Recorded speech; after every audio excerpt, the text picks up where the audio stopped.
We have people that are yelling for our help, and we are going to take extreme risks to try to get them out of there tonight.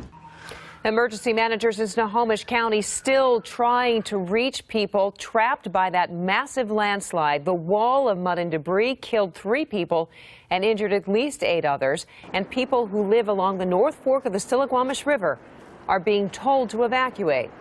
The slide covers Highway 530 near Oso and has clogged up the river. And there are concerns now about what happens next. We have team coverage tonight. We will start with King 5's Heather Graff live at the Arlington Police Station with an update from emergency officials. That's Palo Falco, moments after a massive wall of mud and debris came crashing down onto State Route 530 and right in front of his car. I was coming down the hill and we just saw that thing coming. Like, the best thing to describe is the darkness. And while it is still far too dangerous to go beyond the roadblocks now set up in Snohomish County, Palo's muddy shoes and his still shaky voice. I feel lucky. I feel lucky. Give us a glimpse into the devastation this landslide left behind. Oh my gosh, look at that, guys. Look at this. So far, we know at least 6 homes were destroyed, 3 lives were lost, 8 others were taken to nearby hospitals, including an infant. And the search for survivors continues on the ground and in the air. First responders here called it the worst slide, the worst natural disaster they've seen in this area in decades. Think back to what Mount St. Helens and the Toutle River looked like, and that's what we're looking at. Number 1 at 5. King 5 News starts now. What is it? A house? It's a house. There was a big landslide. New 911 calls reveal voices of disbelief at the site that becomes all too real for a small community in Snohomish County. We know that part of this tightly knit community has been lost. Rescue crews and volunteers work round the clock searching the muddy debris field for victims. If you stop long enough, you'll start to lose it. Coming together in the hopes of a miracle. What people have lost and what we don't have anymore. Volunteer firefighters like Jeff McClellan have been working around the clock, along with a crew of others, trudging through mud, debris, and wreckage to fulfill a grim task. Some of these are our friends.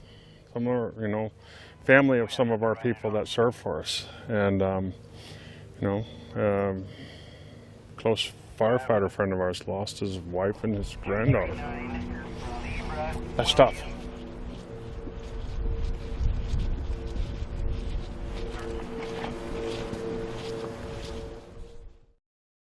Reinforcements have arrived to the town of Darrington. Squad 2 leader to East 3 rescue. Local, state, federal agencies are working as one in the aftermath of a deadly landslide. Plan is to kind of intensify the search area. But with extra hands and feet in town, access to the hardest hit zones are harder to come by. Because not everybody's allowed access in here. We're in here right now because we live here and we were able to get in, but the others can't come in. While others are being turned away, Elaine and Don Young have a front seat to it all. Well, they brought in a couple teams of people. We've got some dogs and rescue people down here. We've just been using our quad runners and the equipment that we have at the house to ferry supplies and whatever the rescue personnel need. But the Youngs aren't just running supplies. They're picking up things found among the devastation. Photos and a Bible. Starting Saturday afternoon, Sunday morning, as we come across mementos and things of personal nature, we're putting them in, we're picking them up and collecting them. So like the rescuers, they too can bring closure. I think the ultimate goal is to, rescue, recover the neighborhood. We shared with you earlier this week that an Oso firefighter's wife and 4-month-old granddaughter were among the missing, and the photos of that precious little girl will just make your heart hurt. Well, tonight we are sad to have to pass along that loved ones tell us the grandmother, 45-year-old Christina Jeffords, is now confirmed dead. We are learning more about her as the search for the baby continues. There is a void at this Marysville dentist office. Her desk is empty, yeah. It's a constant reminder. An empty chair and an unending heartache that no amount of flowers, condolences, or kind words can heal. She's just a wonderful person, caring, giving, loving. Christina Jeffords worked as the office manager here for more than 20 years. She was babysitting her 4-month-old granddaughter, Sanoa, on Saturday morning when the landslide came down on their Steelhead Drive home. Her firefighter husband and adult daughter, Sanoa's mom, have been searching for the pair ever since. And I imagine them caked with the same earth that swallowed up their family members. But the search for Chris, as those in Dr. Peterson's office often called her, came to an end sometime Sunday. When you're in this business, you know that from time to time there will be occasions where authorities come by and ask for records. Their fears confirmed. To identify somebody, but you don't think it's going to be one of your own. Christina is gone. So we kind of knew. No word yet on baby Sanoa, but they know she has to be somewhere in the debris and close to where her grandmother was found. But she just loved that child. She loved that child. There is a void at this Marysville dentist office. They're just one story. There are hundreds, I'm sure. And a family in Oso that will never be the same. And I think she'd probably say, I'm okay. I'm okay. I've got Sanoa. I'll take care of her. Please take care of my daughter. The slide is massive, 4,400 feet wide, 4,400 feet long, 30 to 40 feet deep. State geologist Dave Norman just flew over the slide. This is one of the biggest landslides I've seen. Glaciers on nearby peaks are remnants of the ice that once filled this valley. This is an example of the kind of material the glaciers left behind. A mix of sand, rock, it's very loose and easily saturated. Add rain, heavy rain this month, double the average, more than 15 inches. And here's a demonstration of exactly what happened. You have a foundation layer of either bedrock or very compressed clay. On top of that, this loose mix of sand and glacial rock. Add water like we had this past month, and it lubricates it, and it slides. We're expecting, at times, heavy rainfall up here later this week. The question now is, could there be additional slides? Could this accident have been foreseen? This is LiDAR. Think of it like light radar, a type of technology that strips away vegetation, exposing the earth below. This particular image taken last year shows the hill before the slide, that red line where it broke free on Saturday.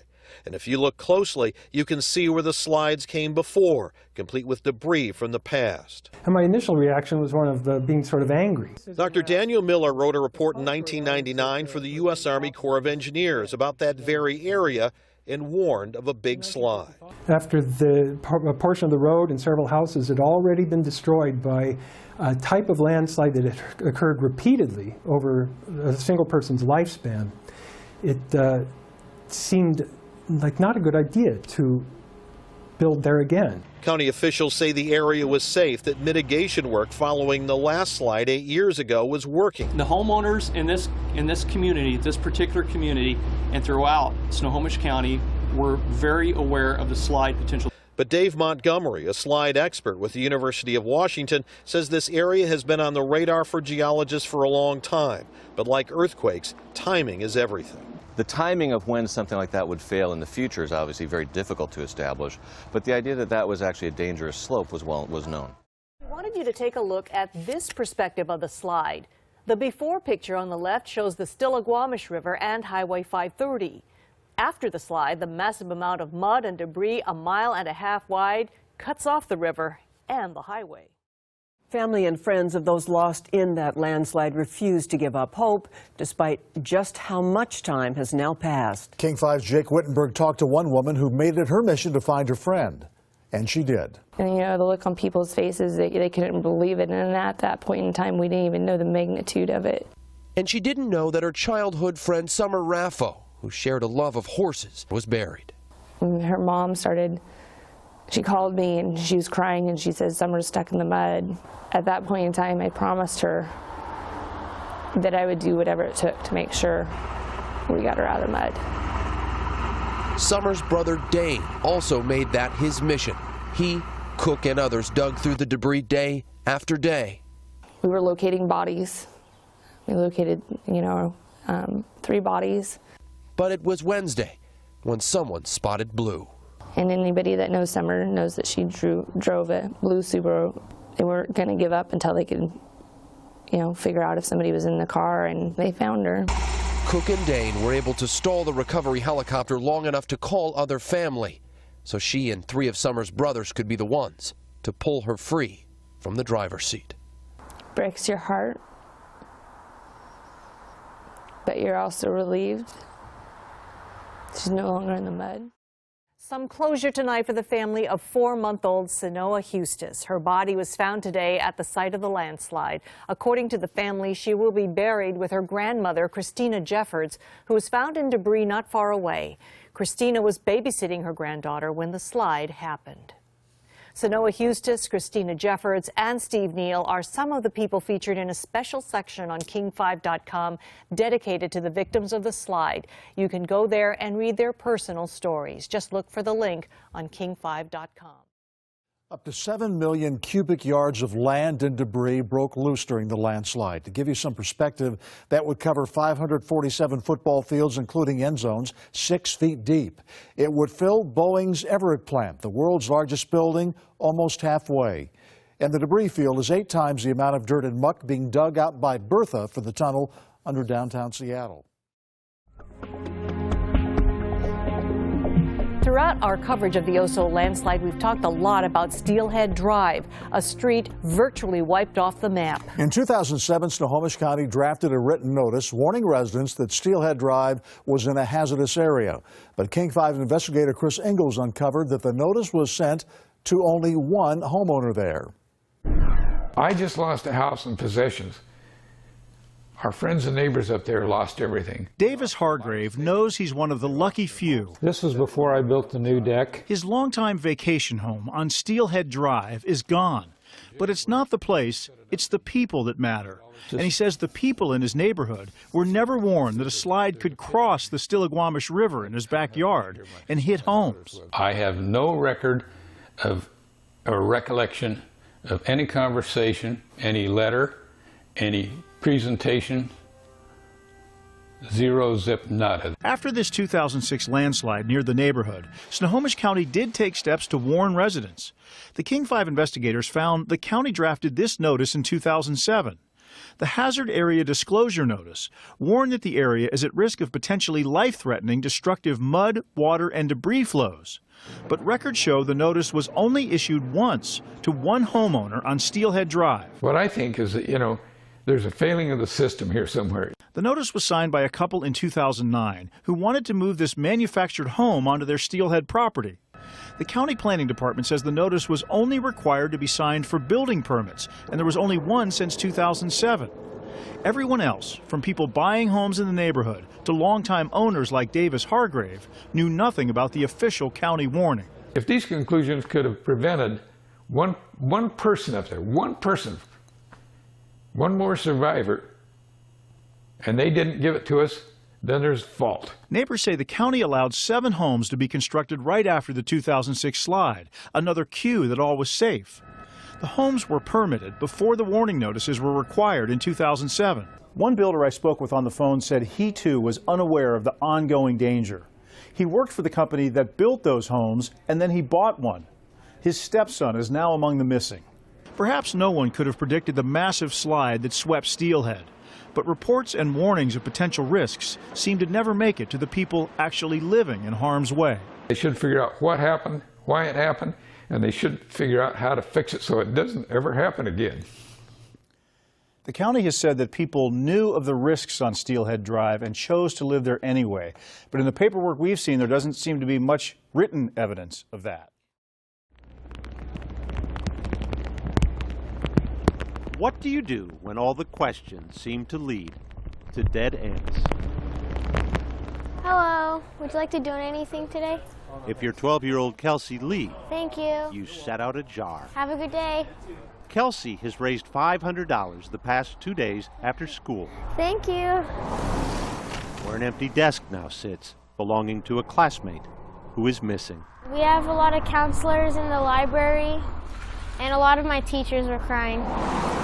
With fewer than 500 people in Oso, everyone we talk to knows someone who's been lost. That's what's hard. Patricia Lee, Kelsey's mother, I have a friend that's still missing. may know several working the gas station counter. I'm not seeing half of my customers, you know. I know when you do, they're crying. Why, they ask. I really can't believe that it's happened. Why their town suffering such a staggering loss of life? Now a staging area for searchers and the focus of international attention. A question a preacher might be asked at the only church on a 29-mile stretch of Highway 530. It is a truly difficult question. I don't know that anyone really has the answer. Pastor Gary Ray knows from here on, the 80 members of Oso Community Chapel will be doing their best ministry outside the sanctuary. Appreciate it. Yeah. All right. Donations are already stacking up in the basement, with more arriving. It's in our own backyard now. And a community meeting planned for tomorrow night upstairs. There is hope, and God gives us each other to hang on and to push through. I hope for the best. What do you do at a time like this? You hug the ones you love, shed your tears, and get back to work. Thank you. Donations from viewers have made a big difference for those affected by the slide. To donate a little cash, a gas card, and now, all of you, look at what you've done.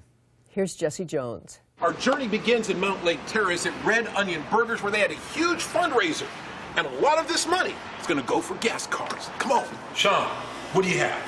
I've got $2,500 in gift cards for the mudslide victims from Shell gas station, just for you. We appreciate you doing this. First stop, Darrington City Hall and Mayor Dan Rankin. Here's $5,000 from Safeway. Thank you, Jesse. And thank you, Safeway. Next, of course, the gas station. Why can't you make it to work? Because there's a mudslide in the way. It would take me 2 hours, and I work nights. I'm not going to drive that road at night. I can't. Why do they have to go to Arlington? For work. That's got to hurt you. Well, it does. Yeah. It's expensive. Arlington? You have to go down for? What do you have to go down for? Appointments for my daughter. So tell me, have you been doing a lot of traveling? My husband does. He works in Woodinville. And he works in Woodinville? Yeah, he works in Woodinville. He has for 13 years. I want to help you out. Get you a $100 gas card. Thank you. Okay? Thank you. Hopefully that you can means a lot. Get you to your job, okay? Thank you. Oh, wow. Let me give you a $100 gift card. Thank you. Okay? Thank you very much, sir. We're going to make sure you get to where you need to go. That's helpful. Let me give you a $100 gas card. Okay? Thank you. Thank you. Let me give you a $100 gift card. Okay. Gas card. Okay. Hopefully, that'll help. He's going to be tickled to pieces. Here's a $100 gift card for food. Oh, wow. On top of that, okay? Thanks. Okay? Yeah, thank you. Thank you. No problem. We started this in 1950. Finally, Jeanette Cade, an octogenarian who's made the traditional funeral dinners in Darrington for 60 years. 100. She 200. gets Safeway gift cards. 300. 400. 500. 600. There's $700 I want for this to go through and to keep those funeral dinners going. I don't know how to say it. I don't know how to say thank you to all the help that we've had in this community. So, if you want to donate, donate to the Darrington Mudslide Fund, P.O. Box 90, Darrington 98241, and write gas cards on the check. Now, I want to show you something. These are the donations that came in one day. The total, $56,895. Unbelievable. Thank you, but we can't stop. This tragedy's not going away. The need's not going away. So let's just keep it on coming. Back to you guys. You're not going away either, Jesse. Well done. Good job, for Jesse. all those who contributed. Thank you so today much. It's let Jesse's friends buy it. Can help the people in the landslide area. Gene Anderson is in Arlington tonight. Gene, what is the sense of community there this evening?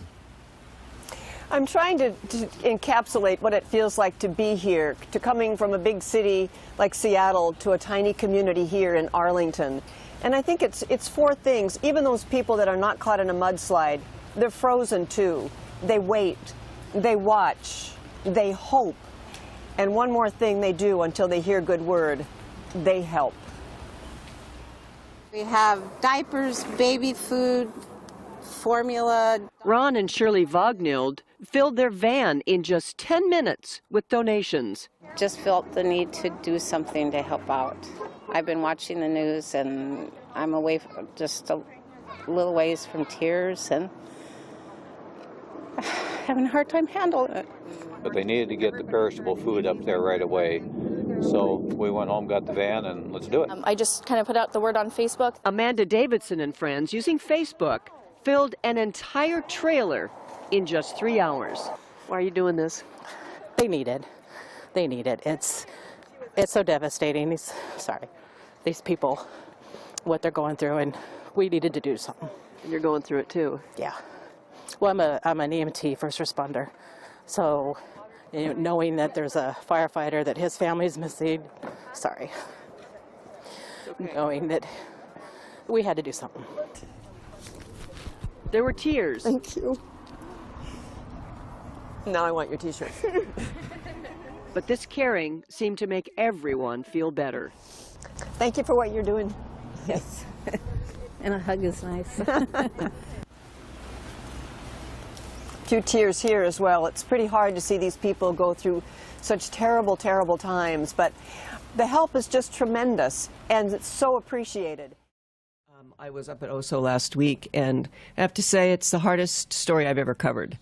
And you see how much is lost in terms of homes and whole families and lives, and how much work there is to do. And I mean, it just gets to your heart and gets to your soul. We asked Bob Rivers' audience to join us in trying to help the landslide victims by donating to Northwest Response, and here's how you can help. You can make donations to the Oso Landslide Relief Fund online or at any U.S. bank branch. Just visit king5.com for more details. So far, your generosity has raised more than $553,000 for Oso relief, handled by the Red Cross in Oso. Thank you. In a place that is still so far from healed, progress can be a powerful thing. It's changed quite a bit. If you have a chance to get out there and drive it, you'll see how significantly different it is. And at the site of the Oso landslide, you might say this is a milestone.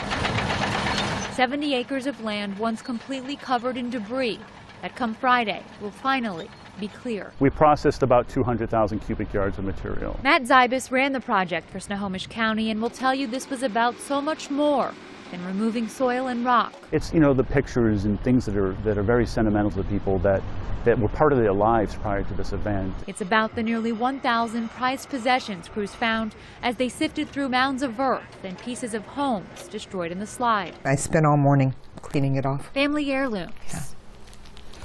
Like what's left of this beaded Native American bag they were able to return to survivor Robin Youngblood. I had asked them to keep their eyes open for certain ceremonial items that I had and so forth. This construction site is sacred.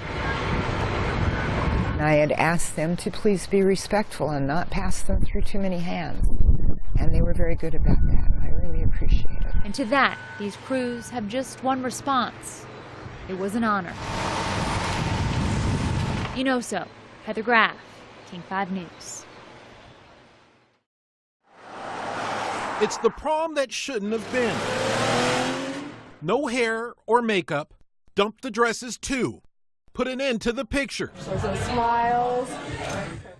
All of this was a dream because of the 530 slide. It had taken lives and financially ripped the town of Darrington apart. The prom was the town's last priority.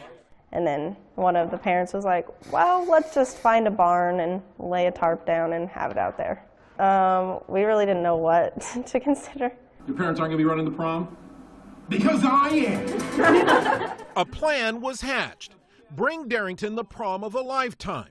And the timeless Darrington gym would be transformed from hardwood to Hollywood. Big night. Pretty nice deal for the kids. Pretty nice for the adults, too. 1, 2, 3. After the red carpet heading down the hall, the kids had no clue what was in store for them next. Oh, yeah! When you first walked in, what went through your mind? Like, this isn't our gym. This isn't it. I don't know where I am. Wow. It was amazing. Well, believe it. And the kids owned it.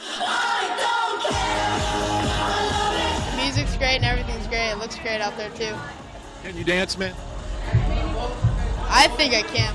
The donors came through with everything. The event was free. The moments, priceless. The homecoming queen is Riley Anderson. At first I thought it was actually going to be canceled too because of everything that happened and the devastation, but I'm so happy that you came to help us and we're so thankful. That's nice. But who we all owe our admiration to are these kids who danced and partied and held each other through the night. Here we go! But endured and stayed strong through many others after the disaster. This was deservedly their night to celebrate each other. It's quite amazing to see our whole high school and lower classmen just come together, and it's just amazing. In Darrington, Jesse Jones, King 5 News.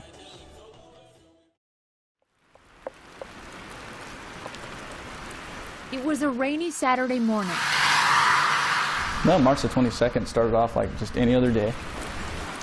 The morning of the Oso landslide. 911, what is your emergency? My pager went off for what was reported as a roof of a barn and flooding in the road on State Route 530. There is a house on 530 and it is covering the road.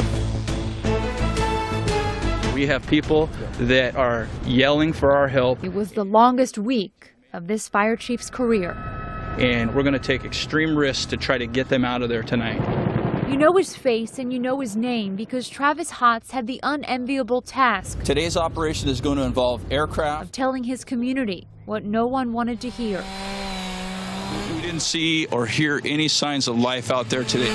He was the initial incident commander and the voice of this tragedy. Because the mud was so thick. Who updated the media and the public every single day as the death toll climbed to 43 and the rescues turned to recoveries. I would have rather been out there digging every single day than been a spokesperson, but when you agree to put a gold badge on and wear a white shirt in this business as a fire chief, you agree to let the firefighters and the company officers go out and handle those tasks.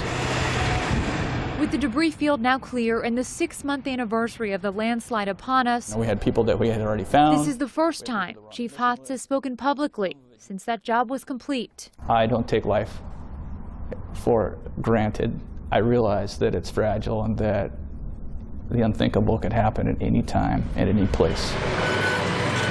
You'd feel the same way. Our people are going to remember this forever. If you'd seen what he did. Yeah, I had been there a very short period of time. You could hear helicopters in the background working. There's a lot of radio traffic going on. And an individual that I know that's on the fire department came up to me and said, hey, you know, my house is right over there. Can I come and take a look at it? That man was Oso firefighter Seth Jeffords, and his home, his wife, and his infant granddaughter were gone. Every fiber of my being wanted to just, essentially just cry. You know, I felt terrible for my fellow brother in the fire service and for all these other people that I knew had lost so much. We have a massive amount of resources that are here. We are going to do everything that we can. It's very disappointing to all the emergency responders that are here on the scene. Hotz also knew then he had to keep going. Yeah, they encouraged me to take a break like midweek. They said, you're getting tired. We're seeing it. People are seeing it. You need to go home and get some rest. He tried to leave. He even got in his car, but then took a right on State Route 530 and joined his fellow firefighters in the search and rescue efforts. It gave me that opportunity to be able to come back to the news conferences and explain what we're up against and try to paint a picture so that people could understand. And we're going to be working very, very hard out there. And each time he faced the cameras, he thought of his own family, his 2 children, and the families who would never see their own loved ones again. The question is what leads us to believe there may be more survivors? You continued to talk about the hope of finding someone. Yeah. He says it was important then to keep that hope alive, just like it's important now to hope for continued healing. To me, that's the ultimate sense of community. And for this humble fire chief who inspired so many, that is what's most important. I was just the spokesperson. He never once wanted this story to be about him. Helping your neighbors get through a tough time. It's one of the neatest things I've ever seen.